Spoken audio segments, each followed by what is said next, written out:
Captain Kalen stood on the command deck of the glorious Accord. His ship was a long, smooth blade of dark metal. It moved silently through the empty space at the edge of Imperial territory. The stars here were old and quiet. His crew was calm. This was a boring patrol route. Nothing ever happened in the void sector. His science officer, a young being named Tail, broke the silence. "Captain, I am getting a strange reading." Kalen walked over to Tail's station. He looked at the screen. There was a small blip of light, pulsed weakly. "What is it? A comet? Debris?" "No, sir," Tail said. His voice was unsure. "The energy signature is wrong. It is very simple, very crude, but it is not natural. It is mechanical." Kalen felt a small tickle of worry. This sector was listed as completely dead. A century ago, the Empire had cleaned this area. They had solved a problem here. The records called it the human quarantine. The problem was supposed to be gone forever. "Move us closer," Kalen ordered. "Silent approach. Use the long-range scanners." The massive ship turned. It moved toward the small, pulsing signal. As they got closer, the image on the main screen became clearer. It was a ship, but it was like no ship Kalen had ever seen. Imperial ships were beautiful. They were made of perfect curves and seamless metal. This thing was a box. It was made of jagged pieces of different colored metal, all bolted and welded together. It had clumsy engines stuck on its sides. A tall, uneven tower rose from its top. It looked like a child had built it from scraps. It drifted slowly, turning in the dark. "Can you identify the design?" Kalen asked. Tail worked his console. The computer searched its vast memory, found no matches. Then it flashed a symbol Kalen had only seen in old history files. A red warning symbol from a century past. The symbol for human. A deep quiet fell on the command deck. Every crew member stared at the screen. Their many eyes were wide. "That is not possible," Tail whispered. The quarantine was absolute. The bioagent had a 100% success rate. The records say no human survived. Kalen's mind raced. The old stories said humans were monsters. They were creatures of endless anger and clever violence. The Empire had spent great resources to wipe them out. It was a proud, finished chapter in Imperial history. Yet here was a ship. A human ship. Life signs. Kalen's voice was tight. Tail scanned. Two life forms inside. Their biology, it matches the old files. Human. They are alive. Panic began as a cold feeling in Kalen's stomach. It was not the panic of facing a great weapon. The thing on the screen was not a great weapon. It was a broken, ugly box. The panic was about the story. The Empire's story said humans were extinct. This ship made that story a lie. If this was known, people would ask questions. They would ask how the Empire could be wrong. They would ask what really happened a century ago. "Their power source?" Kalen asked. "It is unstable, Captain. It reads like an old fission reactor. It is patched and leaking radiation. It is a miracle it is working at all. Their entire ship should have blown apart days ago." Kalen looked at the ugly vessel. It was small. It was weak. It was falling apart. And yet it was here. It had crossed the dead space from the human solar system. That journey was supposed to be impossible for them.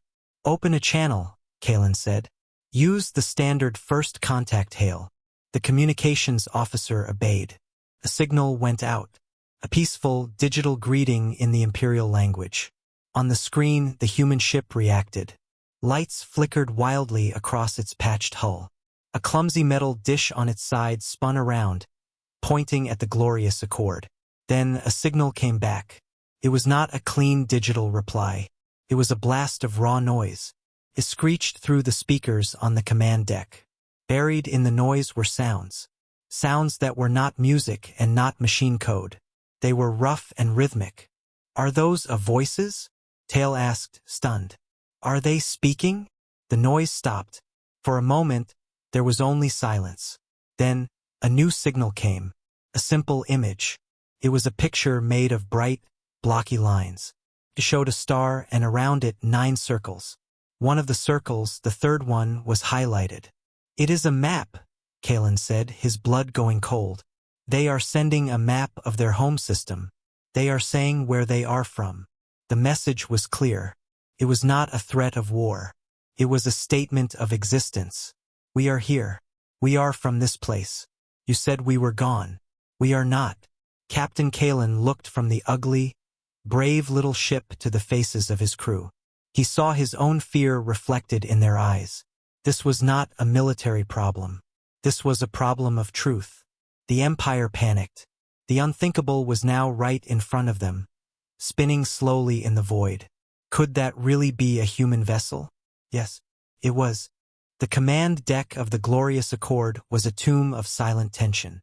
The crew stared at the image of the human vessel on the main screen. It was a quiet, shared panic. They were trained for battles, not for ghosts. Captain Kalen broke the silence. His voice was low but firm. "Do not hail them again. They reacted badly to our signal. We will watch. Use the passive scanners and deploy the stealth observers. I want to see them. I want to know who we are dealing with." Small, shimmering probes shot out from the Imperial ship. They were like drops of oil in water, bending light around themselves. They moved silently toward the drifting human vessel. Soon, they were close enough to see through the thick, mismatched windows of the alien craft. Inside the main compartment, the light was a dull, yellow color. Wires hung from the ceiling like jungle vines.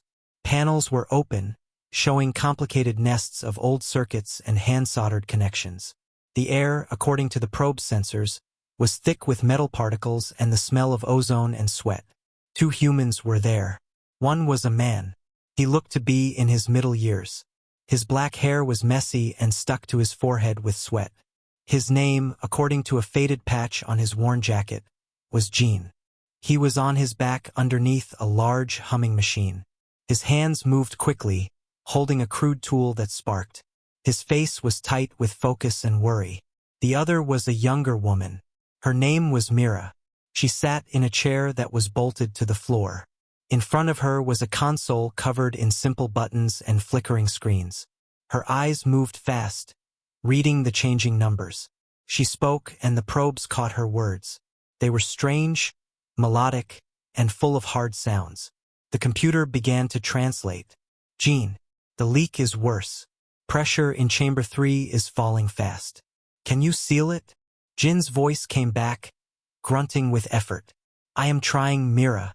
The coupling is broken. The spare part, it does not fit right. I have to make it fit." There was a sharp clang and a hiss. Gene cursed quietly. "We pushed the reactor too hard to get here. My grandmother's engine was not meant for this." The translation rolled across Kalen's screen. He read the words, "my grandmother's engine." A cold feeling spread through him. This was not a warship from a hidden human army. This was a family project. It was a homemade thing, built by the children of survivors. "Are they armed?" Kalen asked Tail, his science officer. Tail studied the deep scans. "No, Captain. I see no energy weapons. No missile bays. Their power is all going to life support and that unstable reactor. They have what looks like mechanical launchers on the hull, for simple solid projectiles, like throwing rocks." On the screen, Gene slid out from under the machine. His hands were dirty.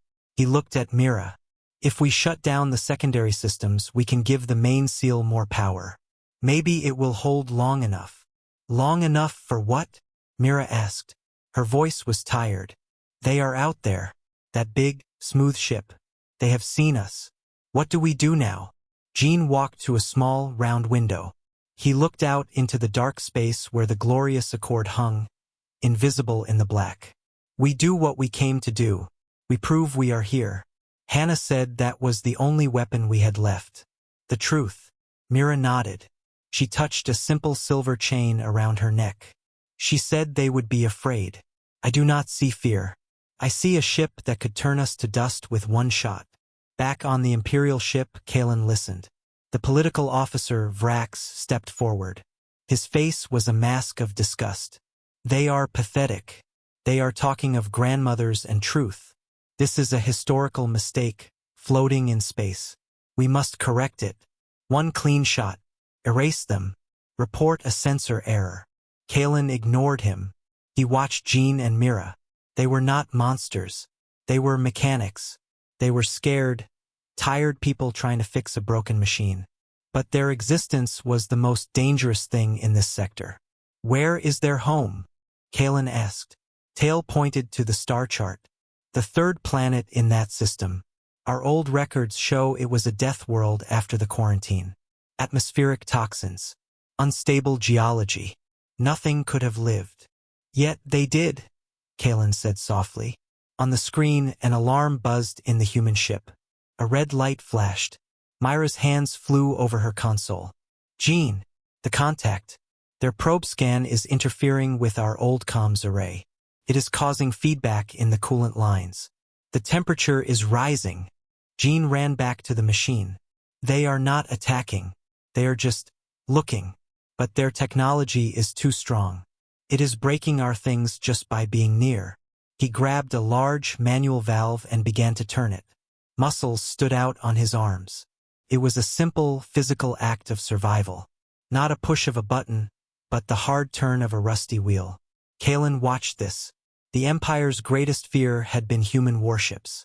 But this was worse. This was human stubbornness. This was a man fighting his own breaking ship, just to stay alive long enough to say we are here. The panic on the command deck changed.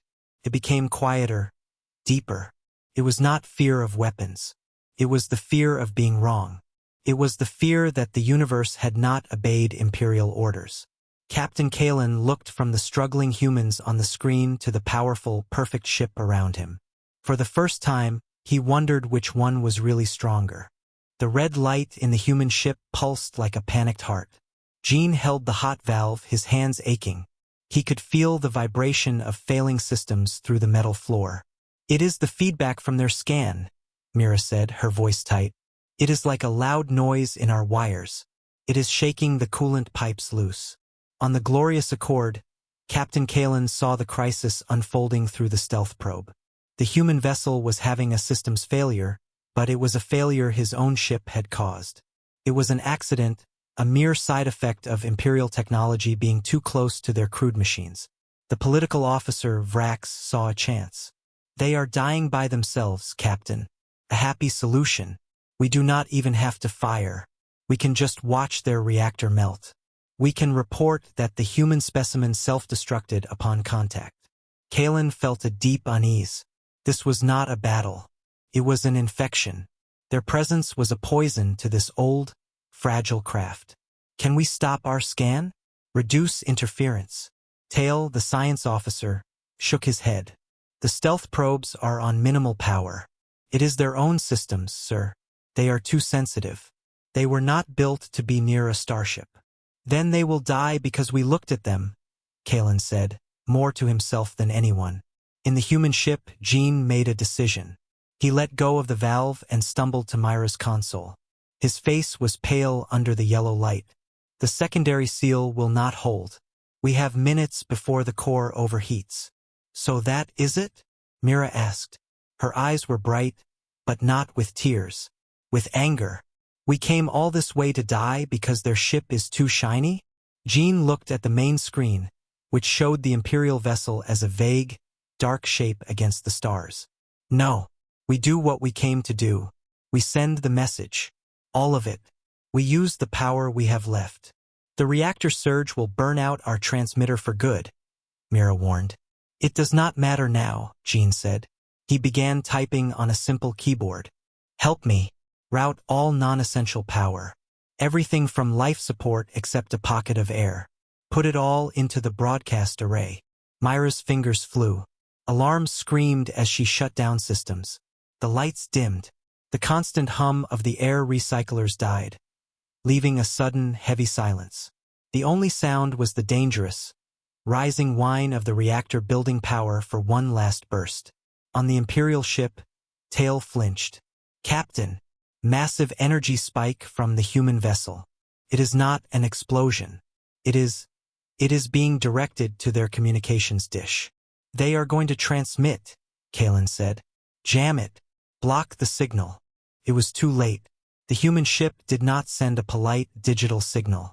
It did not use imperial codes. It took every ounce of its dying power and screamed. A raw torrent of data blasted out from the patched-together dish. It was a wave of pure information, loud and chaotic. It hit the glorious Accord like a physical thing. The command deck lights flickered. Consoles sparked. Inside the signal was everything.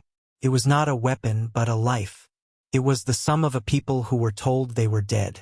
First came voices, hundreds of them, speaking in that same rhythmic language, layered over each other.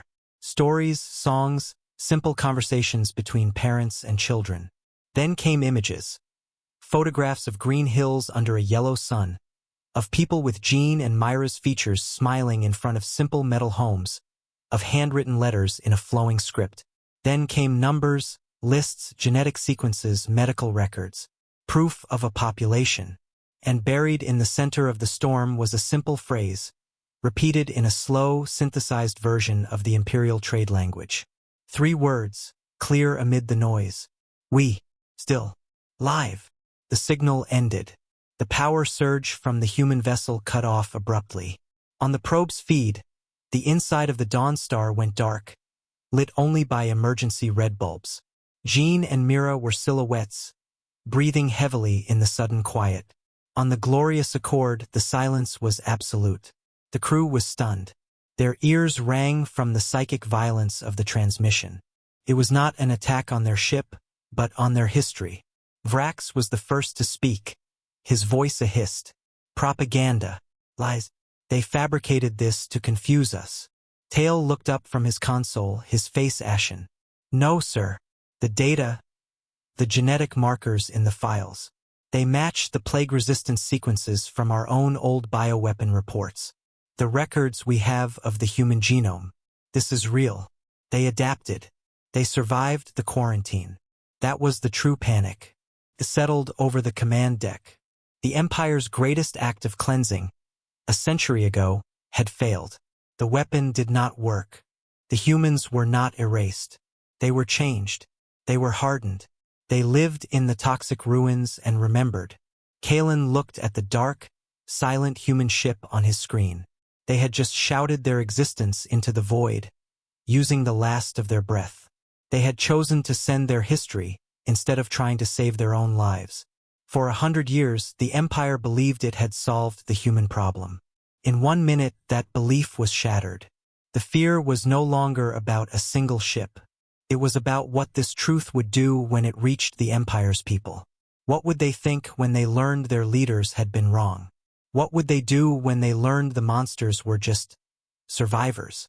Captain Kalen stared at the viewing screen. The human vessel was now just a dark, dead-looking shape. But it had already done its work. It had planted a seed of doubt, and that seed was growing fast in the fertile soil of imperial pride. The panic was no longer on the outside. It was inside the ship. It was inside their minds. The command deck was cold. The only light came from the consoles and the main screen, which showed the dark human ship. Captain Kalen felt the weight of history in the silence. The last echo of the human transmission seemed to still hang in the air. The political officer, Vrax, broke the quiet. His voice was sharp, meant to cut through the crew's doubt. Their signal was weak. It was crude noise. Our long-range relays will filter it out as background radiation. No one in the Empire proper will ever hear it. The problem remains only here, with us. We must clean it up. Kalen did not look at him. He watched the sensor feed. 2 life signs still glowed weakly inside the human vessel. They were faint, but they were there. Jean and Mira were alive in the dark. Why did they send all that? Tail, the science officer, asked quietly. He was studying the flood of data now stored in their computers. Songs, pictures of trees, lists of names. It is not a weapon. It is, Kalen said, his voice low. But not the kind we know. He turned to Tail. You said their genes show resistance. Show me. On a smaller screen, Tail pulled up the analysis. 2 sets of genetic codes spiraled next to each other. One was from the Empire's century-old bioweapon file, the Quiet Death virus, designed to target unique markers in human DNA. The other was from the files Jean and Mira had just broadcast. "See here, Captain," Tail said, pointing. "The target sequence.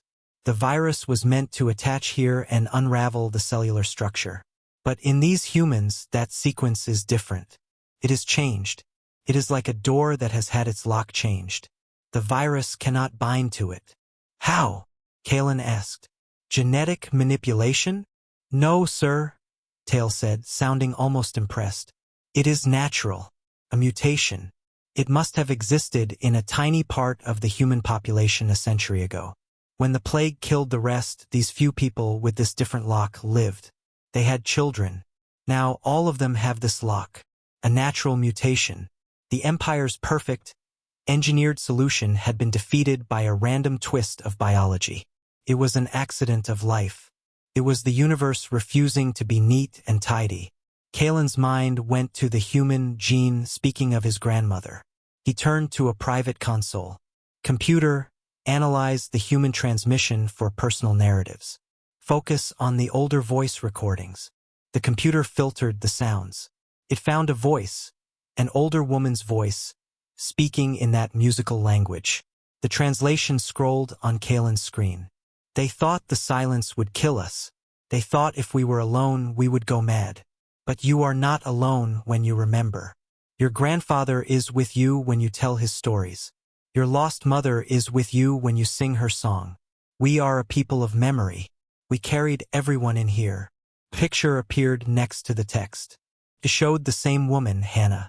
Her face was lined and strong. She stood in front of a rough metal wall, smiling. In her hands was a small green plant growing in a bent metal container. Kalen leaned back.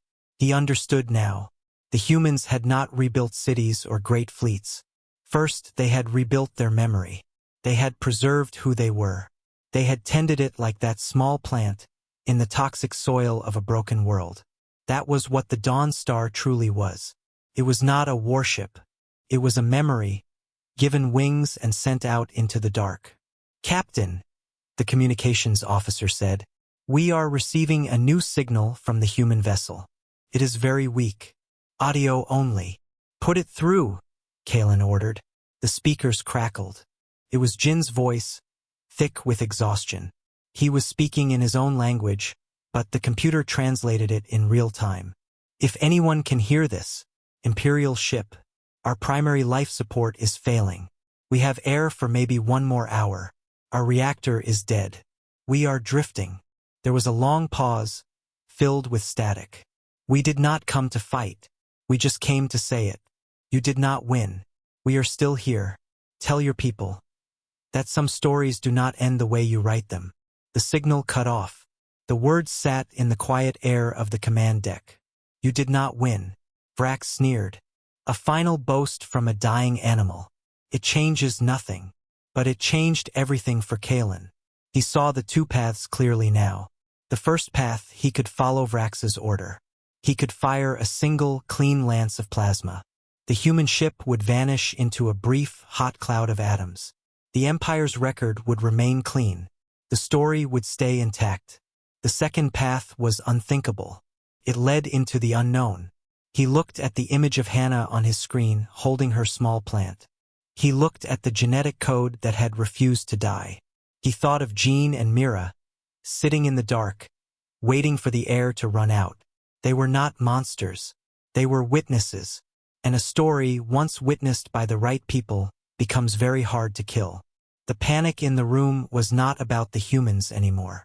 It was about a choice. It was Captain Kalen's choice. He felt the eyes of his crew on him. He felt the weight of a century of Imperial certainty on his shoulders. And he felt the heavier weight of 2 lives, slowly running out of air in a cold, dark box of a ship. He turned from the main screen and faced his officers. His face was set. The time for watching was over. The air in the Dawn Star was growing thin and stale. Jean sat on the floor, his back against a cold wall. Mira was beside him, her head resting on his shoulder. They shared a single emergency light, a small blue glow that made the shadows deep and long. "Do you think they heard us?" Myra's voice was a whisper. "Yes," Jean said. He felt very tired. They heard. That is all Hannah wanted. For them to know. Mira nodded slowly. Good. She closed her eyes. The silence was a heavy blanket. It was the silence of a machine that had finally stopped.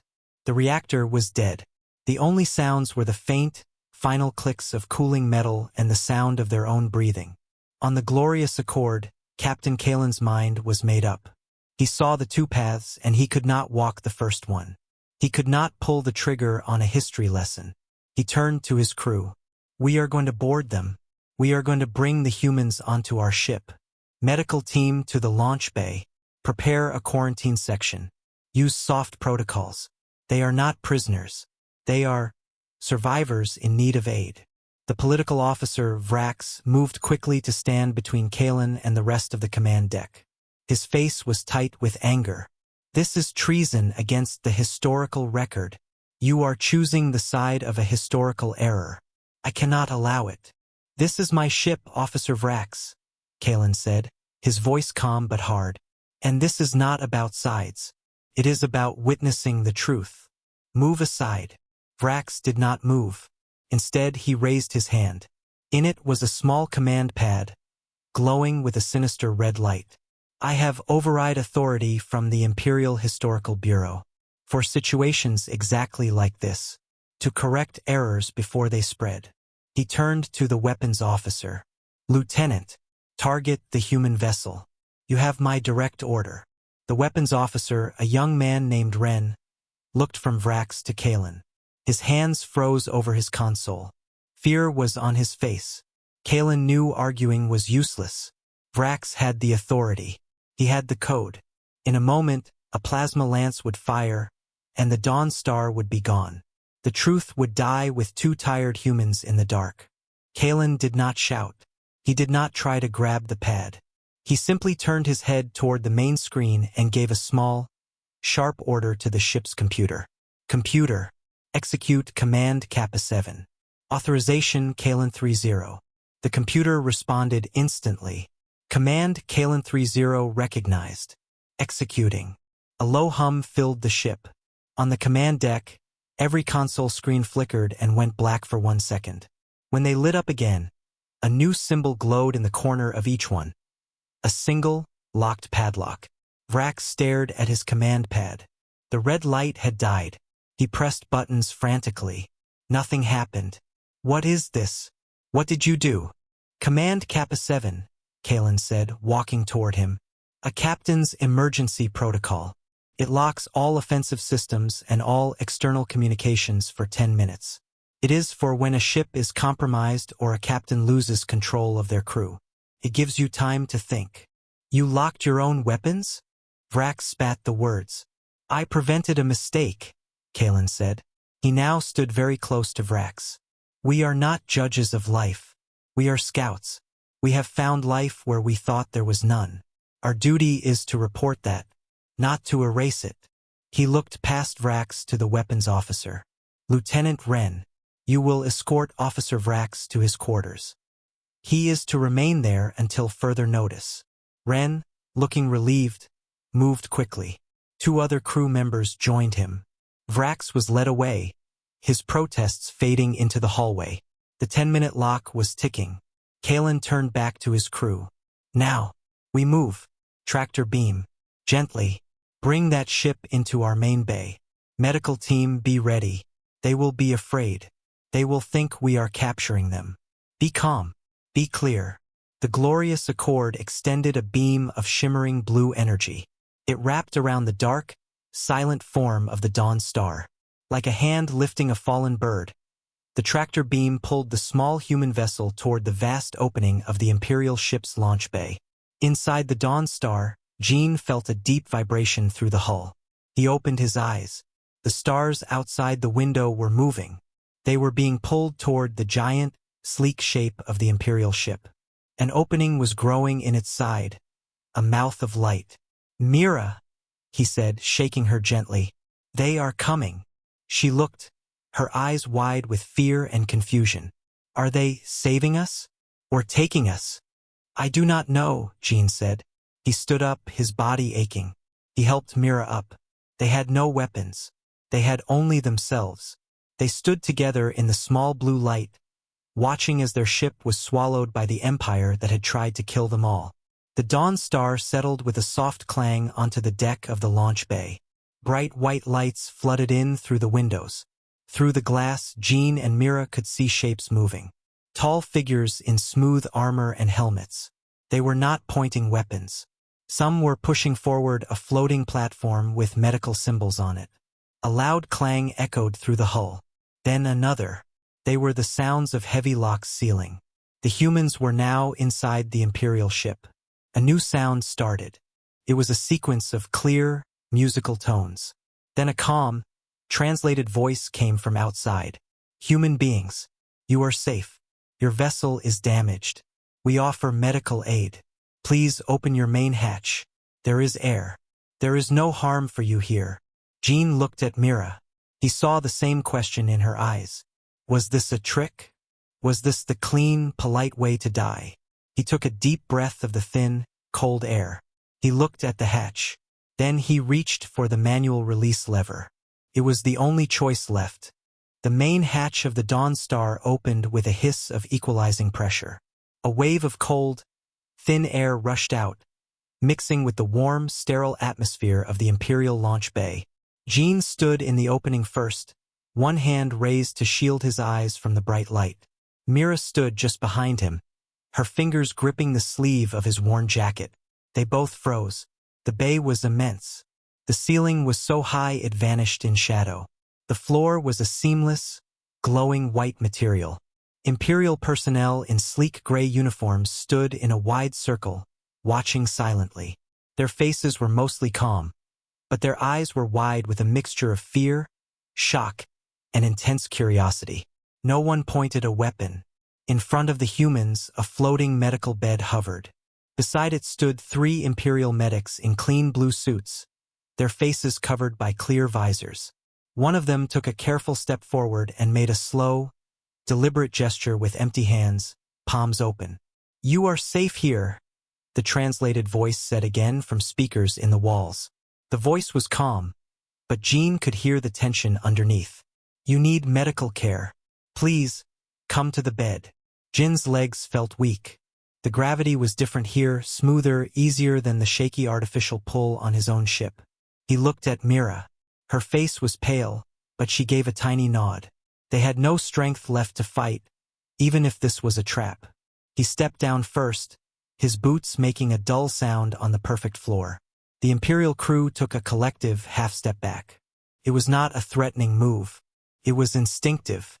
The monsters from their history books were standing in their clean, bright room, smelling of sweat and metal and ozone.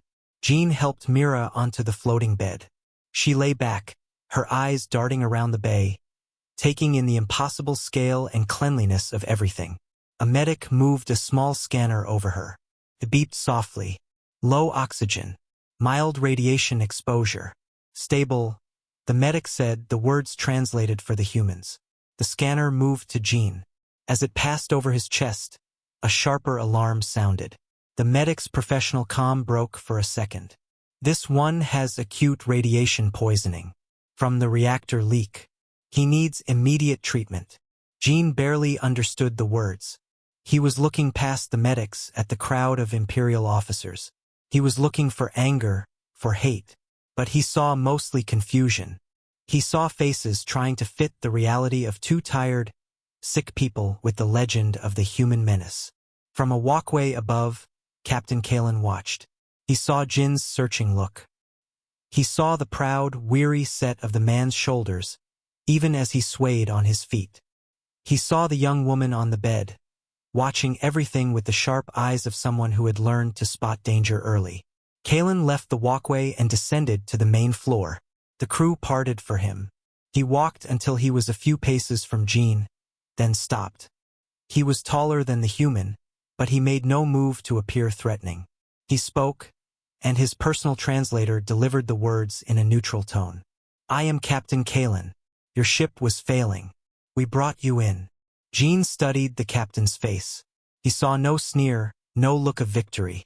He saw the same exhaustion he felt in his own bones. Jean nodded slowly. I am Jean. That is Mira. Thank you for the air. It was a simple, profound statement. Thank you for the air. Not for the rescue, but for the basic element of life they had been about to lose. Kalen was struck by it. He gestured to the medics. They will take you to our medical bay.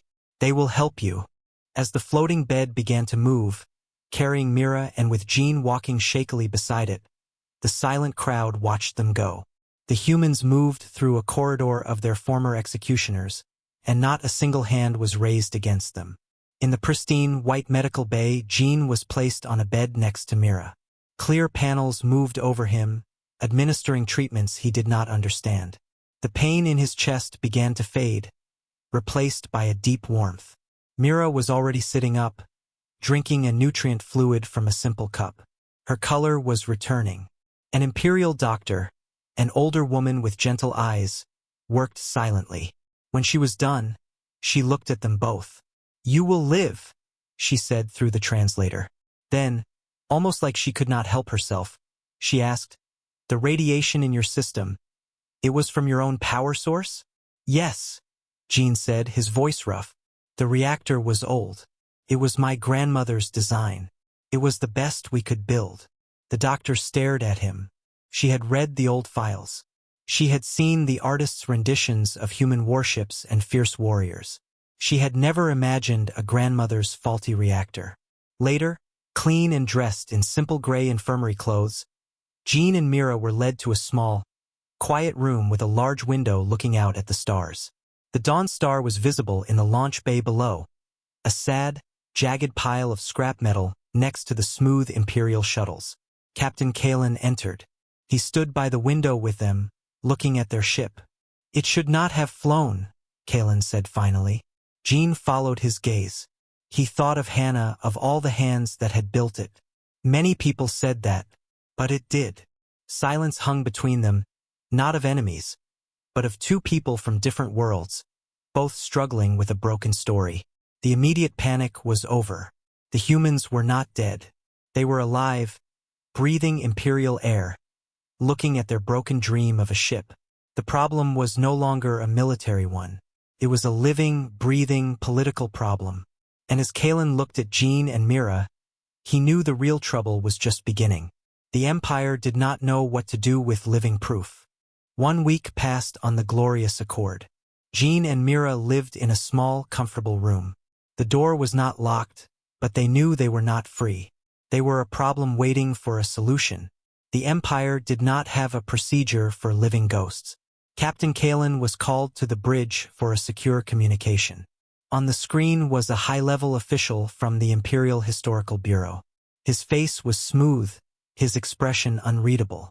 Captain Kalen, the data packet from the human vessel has been analyzed by our top archivists. And, Kalen asked, his stomach tight, it is authentic. Undeniably, the genetic records alone prove a continuous, resistant population. The cultural data shows a society that persisted, though at a primitive level. The official paused. This is a severe historical anomaly. Officer Vrax's reports accuse you of treasonous sentiment. My sentiment is that they are alive, Kalen said, keeping his voice flat. My duty was to report a discovery. I have done so. Your duty, the official corrected softly, is to the stability of the Empire's truth. You have brought that truth into question. However, your action of preserving the specimens has provided a unique opportunity. They are now a controlled resource. We can study them. We can decide calmly how their existence is to be incorporated into the historical narrative. Kalen understood.